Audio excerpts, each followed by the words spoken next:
happening once in the hermitage of Kanava, and later on in the hermitage of Aditi and Maricha.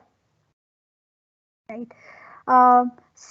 This is a very, so to understand this, let us look at a few more works. Um,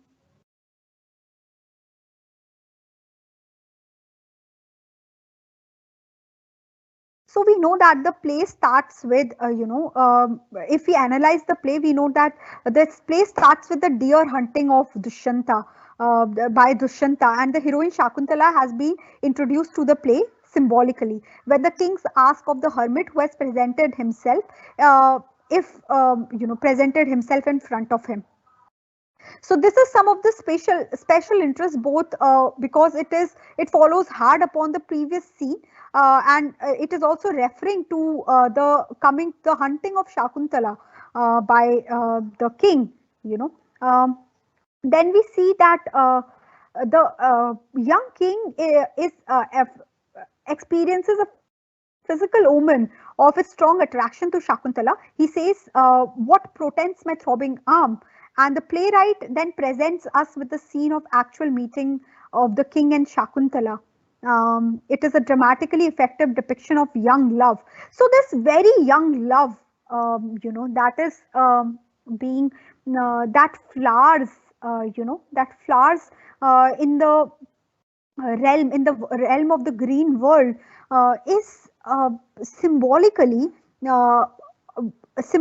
depicting symbolically depicting uh, the very place of the very place where um, uh, uh, the place where both we can see the coming together of the otherwise two impossible ends of the societal, right? That is the hermit girl with all her piousness, all her austerities, and the king, the king who belongs to the world of the court. Right, and it starts with with the with uh, with the season of summer, that is of love, that is kind of beautifying um, their union. Um,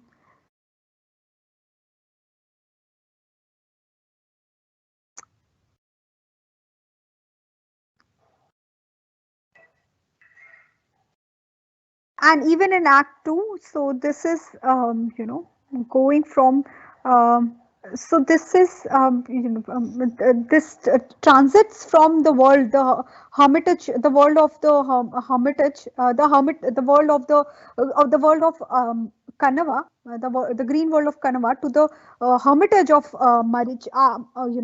Aditi and Maricha. Um, Now, if when we are talking about, as I was pointing out, why the green world that is there, why the union is only happening in the green world, right? Be it the hermitage of Kanava Aditi, Kanava Gautami, or be it the hermitage of Maricha Aditi. Why is it only happening there? So you would see that Kalidasa as a playwright is. It's of course, as a playwright, he is showing his dexterity, he's showing his his skills through depicting both the worlds equally well. um, but what is becoming prominent is how he's dealing with how he's dealing with the action in the world of court and in the green world. So, in the optimum life, the world of action and the world of goodness should not be diverged, right? We see that Kalidasa describes the embodiment of political wisdom and endured morality for the sake of wealth and pleasure. Um, uh, you know, in the in the green world, in the margins of the green world through Madhvaya, and later on the culmination, the attainment of the attainment of this inner wisdom in the green world again, right? So the cyclical, the cyclical solution to the actions that have been, that have been put into motion in the green world through the chase. So Kalidasa's picture of ashrama life is built on, the very convention, the contemplative life of the ashrama, which is the abode of an ascetic. So the epics are full of references to these sanctuaries, and Kalidasa's time must have been inhabited by, inhabited by this beauty. So in Kalidasa, such a community is headed by ascetics who are practicing the Vedic rites. He may or may not be, he is looking at the community of men, women, and who differ from other communities. The world of court, they are living in thatched huts, as is seen in the hermitage. They are engaging. They are growing wild rice, and so Kalidasa's ashrama, is that of, is that of beauty, is that of, a world that is different from the otherwise gilded world, the otherwise, the otherwise very politically, um, the world that is full of, the of the worldly, of the rule of the conventions that are, the conventions that are defined by the courts of kingship. So this is, again being highlighted when we are looking at this opposition, and this very idea of a union that takes place both the times in the green world, in the hermitage. So also with it we see that, mm, it is also looking at, because in the starting benediction and the end of, the ending benediction, both these benedictions are very important, because one benediction talks about, one benediction, in both the benediction we see there is a praise of Shiva. So the very symbol of Shiva and Shakti, the union of Shiva and Shakti, and Shiva and Shakti is also, being, the symbolism is also being highlighted through the two worlds that is being created by the two universes, the universe of the court and the universe of the hermitage, that is being created by the playwright.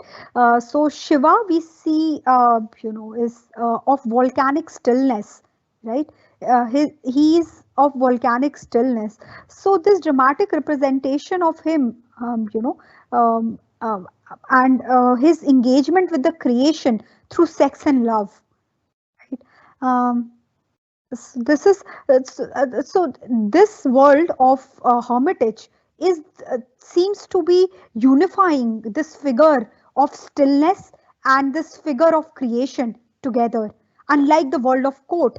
Hence we see that the union of both of them, happens at a place which is the world of, hermitage, right? Which is harmonizing this vision of creation, of stillness, of contemplation, right? So this is about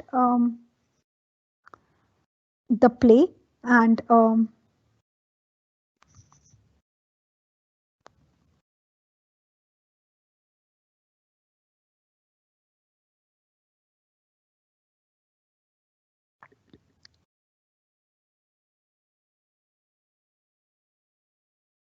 so this is about the play, and um,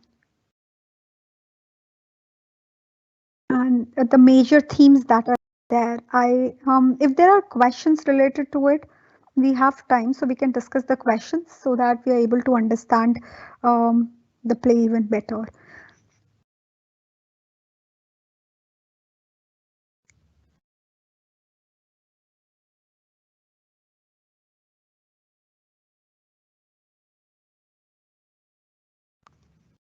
Hi. So good morning. So the link is available on the SWL website.